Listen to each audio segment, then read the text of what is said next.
कई स्टूडेंट्स की एक क्वेरी है, स्पेशली जिन बच्चों का अभी जस्ट एग्जाम आने वाला है 2023 में, कि हमारी एग्जाम की बैकलॉग बहुत ज़्यादा डेवलप हो गई है। 11th के भी कई चैप्टर्स हैं जो हमारे छूटे हुए हैं, 12th के कुछ चैप्टर्स हैं जो हमें समझ में नहीं आए। ऐसे करके अच्छा खासा सिलेबस की हमारी एक बैकलॉग क्रिएट हो चुकी है, उसको हम कैसे ख़त्म करें फटाफट से फटाफट। तो ये वीडियो एग्जैक्टली उसी पर हम स्पेसिफिकली बात करेंगे। अच्छे से एंड तक देखिएगा, बहुत मज़ा आएगा, सारी चीज़ें आप जान जाओगे। ठीक है, तो बैकलॉग क्लियर करने में ना 3-4 चीज़ें इन्वॉल्व रहती हैं।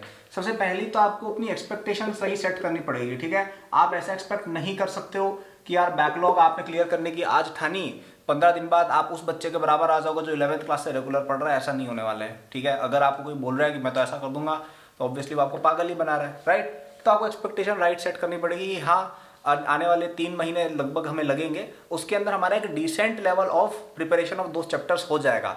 क्या हम उन चैप्टर्स की इरोडो ए दास गुप्ता करने लग जाएंगे? बिल्कुल भी नहीं, लेकिन इतना जरूर हो जाएगा कि जेई मेन के ज्यादातर सवाल, जेई एडवांस के भी सवाल हम अटेम्प्ट कर पाएंगे, अच्छा स्कोर लाने की अपेक्षा खुद से कर पाएंगे। तो ये एक्सपेक्टेशन पहली राइट सेट करो। दूसरी, आप ये समझ जाओ टाइम लगेगा और एफर्ट लगेगा, क्योंकि यार आपको समझो, जो बच्चा 11th से रेगुलर पढ़ रहा है, जिसको सब चीज एकदम क्लियर है, बैकलॉग है ही नहीं, उस बच्चे ने कहीं ना कहीं पहले मेहनत की है, तो अब आपको भी वो मेहनत की भरपाई भी करनी पड़ेगी। लेकिन हम फास्ट तरीके बताएंगे भी, दिक्कत की बात नहीं है। तो ये चीज़ ध्यान में रख के चलिए बात करते हैं। तो एक बताने से पहले एक बात, कि हमारा JEE 2023 प्रेप के लिए एक कोर्स भी चलता है, जिसपे 16 अक्टूबर तक आपको एक बहुत ही प्यारा 50% तक डिस्काउंट मिल रहा है। बाय द वे, आपको बैकलॉग क्लियर करने का वन ऑफ द फास्टेस्ट तरीका यही है। पूरे इंडिया में कहीं भी जाओगे, मैं तुम्हें लिख के दे सकता हूँ, इससे फास्ट तरीका, इससे बेटर तरीका बैकलॉग क्लियर करने का नहीं है। तो पहला तो आंसर यही हो गया इस वीडियो का, कि आप इस कोर्स में इनरोल हो सकते हैं। डिस्क्रिप्शन में जाके 16 तारीख तक काफी कम रेट पर भी अवेलेबल है, तो आप इसको चेक कर सकते हैं। इसमें आपकी बैकलॉग वगैरह सब कुछ क्लियर कराई जाएगी, टेस्ट तैयारी, DPP सब कुछ। तो पहला तो यही तरीका हो गया।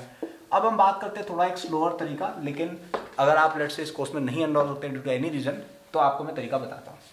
तो आपको पहली चीज ये समझनी होगी कि आपको कोई चैप्टर के अंदर बहुत ही ज्यादा घुसने की जरूरत नहीं है। जेई प्रिपरेशन के अंदर एक बहुत ही घटिया बात जो मुझे लगती है, कि ज्यादातर कोचिंग क्लासेस में जो होता है ना, लेट से आपको कोई चैप्टर पढ़ा रहे हैं, ठीक है, ये चैप्टर है, इसमें लगभग कह सकते हैं 50% चीजें ही होती है जो जेई के लिए रिलेवेंट है। बाकी 50% चीजें जबरदस्ती की पढ़ाई जाती है। स्पेशली जो नामी ग्रामी कोचिंग्स हैं, जो बड़ी कोचिंग जिनको कहते हैं, या जिनको ओल्ड कोचिंग जो होते हैं, उनमें और ज्यादा होता है। क्योंकि देखो, उनमें फिर ईगो कंपटीशन इस बात की नहीं होती कि बच्चे का सिलेक्शन कराना है, उसमें फिर ईगो कंपटीशन ये आ जाती है कि हमारा मटेरियल दूसरे से बेटर है, हमारे मटेरियल में ज्यादा टफ सवाल है। अब भले ही वो सवाल जेई में आने वाला नहीं हो, लेकिन उनको चाहिए और हमारा सवाल ज्यादा डिफिकल्ट है। तो इस चक्कर में कई लोग अपना सिलेबस काफी इरेलेवेंट कर देते हैं। ठीक है, तो यूजुअली जो आपका मटेरियल होता है ना, उसमें लगभग 50-60% चीजें ही होती है जो रिलेवेंट होती है जेई के लिए। ठीक है, तो बाकी चीजें आप फालतू पढ़ रहे हो। तो पहली चीज आपको ये समझनी पड़ेगी कि आपको फुल चीज पढ़ने की जरूरत नहीं है। आपको अगर उस चैप्टर के बेसिक्स भी आ गए, आपको उस चैप्टर के अंदर क्या क्या मेन कॉन्सेप्ट्स हैं, क्या क्या मेन फॉर्मूले हैं और उनका एप्लीकेशन क्या करना है, इतना भी अगर आ गया, तो भी आपका काम हो जाएगा। एंड सेकंड चीज जो आपको करनी है, ये आपने जो सिलेबस जो पार्शियल बट सफिशिएंट वाला किया है, इसकी आपको क्वेश्चन प्रैक्टिस कर लेनी अच्छे से। ठीक है, इसमें हम कॉम्प्रोमाइज नहीं करेंगे, क्योंकि कई बार क्या होता है कि आपको कॉन्सेप्ट भले ही आपने पूरा फुल डिटेल में नहीं पढ़ा, लेकिन अगर आप क्वेश्चंस कर लेते हो तो भी वो सेम चीज ही हो जाती है, अगर आपने क्वेश्चंस इनफ किए हो। तो इन दोनों चीजों पर हम फोकस करेंगे। तो बात करें कोई चैप्टर जैसे आपका छोटा हुआ है, उसकी थ्योरी हमें करनी है। ठीक है, तो मेरा सजेशन ये रहेगा, आपके लिए बेस्ट रिसोर्सेज अगर कोई है, ठीक है, मेरे हिसाब से one of the best resources जो लोग यूजुअली इग्नोर करते हैं, वो है आपका NCERT। मुझे पता है आप मुझे कुछ लोग हंसेंगे, अरे NCERT बोल दिया जेई। भाई समझो इस बात को, NCERT बहुत ज़्यादा अच्छी किताब सच में है। आप NCERT की केमिकल बॉन्डिंग पढ़ो, उसमें से जेई का ऑलमोस्ट हर सवाल निकल जाएगा। क्या नहीं होगा वो भी बता देता हूँ, क्या नहीं होगा। NCERT एक थ्योरेटिकल बुक है, उसको जेई की अप्रोच से नहीं लिखा गया। तो लेट से अब फॉर एग्जाम्पल जेई में कुछ, जैसे ऑर्गेनिक में कई तरह के सवाल आते हैं कि बताओ इनमें से सबसे ज़्यादा एसिडिक कौन है इन सब ऑर्गेनिक कंपाउंड से, एग्जाम्पल। ठीक है, अब वो चीज ऐसे देखा जाए तो NCERT में है, लेकिन उसकी ट्रिक्स कोचिंग वाली सिखाते हैं। तो इसलिए एक और सेशन में दूंगा कि अपने कोचिंग के जो नोट्स हैं उनको पढ़ लो। ठीक है, कोचिंग के नोट्स पढ़ लो। मैंने यहाँ पे कोचिंग की मॉड्यूल नहीं बोला, कोचिंग का नोट्स बोला, कि कोचिंग के मॉड्यूल में कई सारी फालतू चीजें होती हैं, लेकिन जो कोचिंग के नोट्स होते हैं अगर आपने बनाए हैं 11th-12th में, उनमें यूजुअली टू द पॉइंट बातें ज्यादा की जाती है। ठीक है, तो कोचिंग के नोट्स और NCERT is enough for your JEE preparation. एक और रिसोर्स बताऊंगा, डिस्क्रिप्शन में जाना, वहां पे तुम्हें अकेडबूस्ट ऐप का लिंक मिलेगा, वहां पे फ्री शॉर्ट नोट्स अवेलेबल है। ठीक है, फ्री शॉर्ट नोट्स है, इसके कोई पैसे वैसे नहीं लग रहे हैं, इनको चेक जरूर कर लेना। एक अगर कुछ देना चाहते हो तो एक अच्छी रेटिंग दे देना, आपको 5 स्टार वगैरह चाहो तो। ठीक है, वैसे ये तुम्हारे लिए फ्री है, तुम चाहो तो इसको यूज भी कर सकते हो, अगर थैंक यू बोलना तो ये कर सकते हो। ठीक है, और सब्सक्राइब तो कर ही लेना। ये नोट्स तुम्हें कैसे काम आएंगे कि लेट्स से कोचिंग के नोट भी तुम्हारे बड़े हैं तो ये दोनों का कॉम्बिनेशन ही अच्छा काम कर जाएगा कि एनसीईआरटी फॉर डिटेल थ्योरी और शॉर्ट नोट से तुम्हें फॉर्मूले मेन चीज़ें क्या है वो सीखने को मिल जाएंगी। तो थ्योरी के लिए इससे आगे कोई नहीं बढ़ेगा, कोई किताबों पे नहीं जाएगा। जो गाइड्स आती है ना जेई की XYZ publication book for JEE, उनकी 6 पोथियाँ ऐसे ला के रख दोगे, कोई पढ़ने का टाइम तुम्हें नहीं मिलने वाला है। बेटर क्या है, ये 2 चीज़ें कर लो या ये चीज़ कर लो, ठीक है, या तीनों कर लो, कोई दिक्कत नहीं है। अब आती है मेन चीज़, ये तो फिर भी हो जाएगा। मेन चीज़ क्या है, क्वेश्चंस। मेन चीज़ क्वेश्चंस है। क्वेश्चंस में केवल 2 चीज़ करनी है, ठीक है, अभी के लिए 2 चीज़ करनी है। अच्छा बाय द वे, थ्योरी वाले पोर्शन के लिए केवल एक बुक का एक्सेप्शन मैं कहूँगा, वो है एच सी वर्मा। अगर तुम्हारी बैकलॉग वगैरह बहुत ज़्यादा ही है, फिजिक्स में स्पेशली दिक्कत आती है बच्चों को, चुपचाप एच सी वर्मा की शरण में आ जाओ। एच सी वर्मा से फिजिक्स तुम्हारा पूरा क्लियर हो जाएगा, ठीक है। ज़्यादा बड़ी बुक भी नहीं है, सिर्फ थ्योरी भी सब कवर हो जाएगा, बहुत सही चीज़ रहेगी, ठीक है। तो आप एच सी वर्मा की शरण में आके थ्योरी कर लीजिए। अब क्वेश्चन वाली जो पोर्शन है बैकलॉग के अंदर, ठीक है, क्वेश्चन को ज़्यादा फोकस करना है। क्वेश्चन में मैं 2 रिसोर्स बोलूँगा।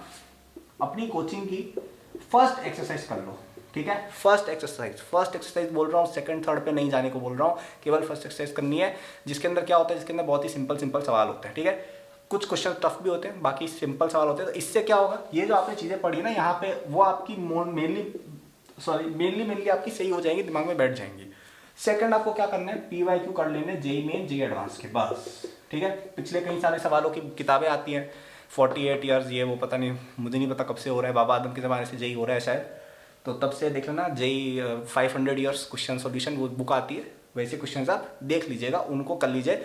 क्योंकि आप देखेंगे जैसे रोटेशन जैसे चैप्टर है, उसमें 120 150 ऐसे सवाल तुम्हें मिल जाएंगे जेई एडवांस जेई मेन में दोनों में। तो ये बहुत अच्छी प्रैक्टिस आपकी हो जाएगी। ये मैं करने को क्यों कह रहा हूँ, क्योंकि देखो आपने बेसिक सवाल यहाँ प्रैक्टिस कर लिए हैं। अब एक्सरसाइज 2 करने का सेंस नहीं है इतना, क्योंकि एक्सरसाइज 2 में यूजली कोचिंग वाले ईगो के लिए सवाल डालते हैं कि हमारी कोचिंग में सबसे शानदार मटेरियल है, भले ही वो जेई के लिए रिलेवेंट नहीं है, वो डालेंगे। और उसमें कुछ गलत नहीं है, देखो हर तरह का बच्चा पढ़ता है, वहाँ पे ऐसा बच्चा भी पढ़ता है, उसको ओलंपियाड करना है, उसको सवाल चाहिए। लेकिन आपकी प्रायोरिटी क्या है कि हमें अपना जेई का सिलेबस जल्दी करना है। तो हम केवल एक्सरसाइज फर्स्ट करेंगे और फिर पीवाईक्यू पे कूद जाएंगे, क्योंकि इसमें जेई मेन वाले जो क्वेश्चन है उनसे तुम्हारी अच्छी रिवीजन हो जाएगी, और जो जेई एडवांस वाले सवाल है उनसे तुम डिफिकल्ट लेवल के क्वेश्चंस करने की भी अपनी बना लोगे एबिलिटी। तो समझ में आया, क्वेश्चन प्रैक्टिस के लिए इतना इनफ है। बाकी आपकी कोचिंग में टेस्ट सीरीज वगैरह ये सब होती है, वो तो आप बिल्कुल दे ही सकते हो। और इस सबसे बेटर सॉल्यूशन मैं बता रहा हूँ तुम्हें, सबसे बेटर सॉल्यूशन अगर तुम्हें चाहिए, सब काटो, चुपचाप जाओ डिस्क्रिप्शन में हमारा जेई 2023 का अल्टीमेट कोर्स आता है, उसमें इनरोल हो जाओ, ठीक है। ये चीज़ मैं इसलिए नहीं कह रहा हूँ कि अरे अल्टीमेट कोर्स में बच्चे आ जाएंगे, पैसे वाली बात देखो है ही नहीं। आपको पता है पैसे के लिए मेरे को करना होता, कितनी कंपनियां मेरे पास अप्रोच कर चुकी है, हर क्रिएटर आज की तारीख में बिका हुआ है, मैं अभी तक बचा हुआ हूँ, ठीक है। तो पैसे वाली बात तो है ही नहीं। ये मैं इसलिए कह रहा हूँ क्योंकि सच में आपके लिए यूजफुल है, इससे बेटर तरीका ये चीज़ करने का है ही नहीं। क्यों, क्योंकि इसके अंदर आपका सिलेबस भी बहुत ही फटाफट से मैंने खुद कवर करवाया है आपका, ठीक है, पर्सनली मैंने खुद कवर करवाया है। इसमें मेरे बैकलॉग वाले लेक्चर्स है जिनसे आपका बहुत ही जल्दी 1 2 3 चलो मैक्सिमम आवर्स में आपका थ्योरी वाला पोर्शन हर चैप्टर का फिनिश हो जाएगा, ठीक है। क्वेश्चंस के लिए हमने आपको डीपीपी दिया, जिसके अंदर इस तरह का ही फॉर्मेट है कि भाई पहले हमने उसके अंदर सिंपल सवाल डाले, फिर हमने एडवांस सवाल भी उसके अंदर डीपीपी टेस्ट सीरीज में डाले हैं। अब आपको बोले कि यार आप तो है ना, हमें यहाँ पे तो सिंपल पढ़ाई करा, ऐसा बिल्कुल भी नहीं है। इसमें डिटेल्ड फुल लेक्चर्स भी हैं जो जेई एडवांस लेवल तक जाते हैं। तो कंप्लीट पैकेज है, और ये ज़्यादा कोई एक्सपेंसिव भी नहीं है, ठीक है। अभी आप देखेंगे कई लोग बहुत ज़्यादा एक्सपेंसिव कोर्सेज सेल करते हैं, ये बहुत ज़्यादा इतना एक्सपेंसिव नहीं है। एंड अब इस पर डिस्काउंट भी चल रहा है, तो अगर किसी को फाइनेंशियल इशू है तब भी आप इसको ले सकते हो। ये आपको लेना चाहिए क्योंकि आपकी पढ़ाई में इन्वेस्टमेंट है, ये एक एक्सपेंस नहीं है, आप अपने फ्यूचर में कहीं ना कहीं इन्वेस्ट कर रहे हो, ठीक है। तो अगर आपके पास अपॉर्चुनिटी है, अगेन कोई बच्चा ऐसा नहीं करेगा कि अरे उसके पापा मम्मी को बिल्कुल अफोर्डेबिलिटी का इशू है और फिर भी आप पुश करो, ऐसा मैं नहीं चाहता हूँ, ठीक है। ये बाकी कंपनियां करती होंगी, मैं नहीं करता ऐसा। आप अगर ले सकते हो तो इसको डिस्क्रिप्शन में जाके इस डिस्काउंट का फायदा उठाना है 16 अक्टूबर तक। अगर नहीं हो रहा है तो मैंने आपको स्ट्रेटजी बता दी, इससे भी हो जाएगा। इससे टाइम लगेगा, इससे मेहनत लगेगी बिल्कुल, इसमें आपका टाइम थोड़ा कम लगेगा कोर्स के थ्रू और एफर्ट भी थोड़ा कम लगेगा। लेकिन अगर आप टाइम और एफर्ट लगाने को तैयार हो कि ठीक है थोड़ा ज़्यादा टाइम लगेगा, तो आप ये स्ट्रेटजी भी फॉलो कर सकते हो, ठीक है। तो मैंने आपको दोनों चीज़ बता दी है, वापस से बता दो मैंने क्या क्या बोला। पहला, अपनी एक्सपेक्टेशंस थोड़ी सी लो करो। आप ऐसा नहीं सोच सकते हो कि आपके 2 महीने में बैकलॉग क्लियर हो जाएगी, ठीक है। इवन कोर्स के थ्रू आप चलेंगे तो मुझे लगता है 3 महीने इज़ अ रियलिस्टिक टाइम। 3 महीने के अंदर आप जेई के अंदर काफ़ी अच्छी पोजीशन पे आ जाओगे यूजिंग द कोर्स। और इसके थ्रू अगर आप चलेंगे तो 5 to 6 मंथ मुझे लगता है लगने चाहिए, क्योंकि आप सब चीज़ खुद से कर रहे हो ना। यहाँ पे आप पूरी तरह से अपनी कोचिंग के नोट्स भी छान के देखोगे भी क्या चीज़ रेलेवेंट है क्या नहीं है। फिर आप एनसीईआरटी वगैरह में जाओगे, उसमें कुछ चीज़ समझ आएगी, कुछ चीज़ नहीं आएगी। फिर आप यहाँ पे क्वेश्चन वगैरह करोगे तो टाइम लगेगा, ठीक है। तो एक्सपेक्टेशन सही सेट करनी है और टाइम और एफर्ट देना पड़ेगा। पहले हम अपना सिलेबस कंप्लीट करने पर ध्यान देंगे, कोचिंग की शीट की अंधी भक्ति नहीं करेंगे, क्योंकि कई बार वो इरेलेवेंट हो जाती है। तो हम क्या करेंगे, हम अपनी कोचिंग के नोट्स पढ़ेंगे जो हमने खुद बनाए, और एनसीईआरटी पढ़ेंगे। अगर नोट्स नहीं है तो अकेडबूस्ट के फ्री शॉर्ट नोट्स देख सकते हो, ठीक है। फिर हम बात करते हैं क्वेश्चन प्रैक्टिस की। तो क्वेश्चंस हमारे लिए इंपॉर्टेंट है, लेकिन अगेन कोचिंग की एक्सरसाइज 2 वगैरह में नहीं जाएंगे, एक्सरसाइज 1 कर लेंगे और PYQ of JEE main JEE advance लगाएंगे बस, ठीक है। That's all. और सबसे बेटर सोल्यूशन आप जेईई 2023 अल्टीमेट कोर्स जो अकेडबूस्ट का है, इस कोर्स में अब तक 10,000 प्लस बच्चे पढ़ चुके हैं हमसे, ठीक है। हमारे सारे कोर्सेज जितने भी जेईई के आपके पिछले 2-3-4 बैचेस की हम बात करें, 10,000 प्लस बच्चे पढ़ चुके हैं। तो आपको पता है कि काफ़ी ट्रस्टेड चीज़ ये है, ठीक है। और इसको आप देख सकते हैं डिस्क्रिप्शन में जाके। 16 अक्टूबर या उससे पहले लीजिएगा, काफ़ी कम कॉस्ट है। मैं यार नहीं चाहता आप लोगों से ज़्यादा पैसे लेना। अब हम हर बार कम नहीं कर सकते हमेशा के लिए, क्योंकि यार हमें भी एज अ कंपनी ऑपरेट करना रहता है, ठीक है। हमारे पास कोई अरबों रुपए की फंडिंग नहीं पड़ी है जैसी आपकी बाकी कंपनियों के पास पड़ी रहती है।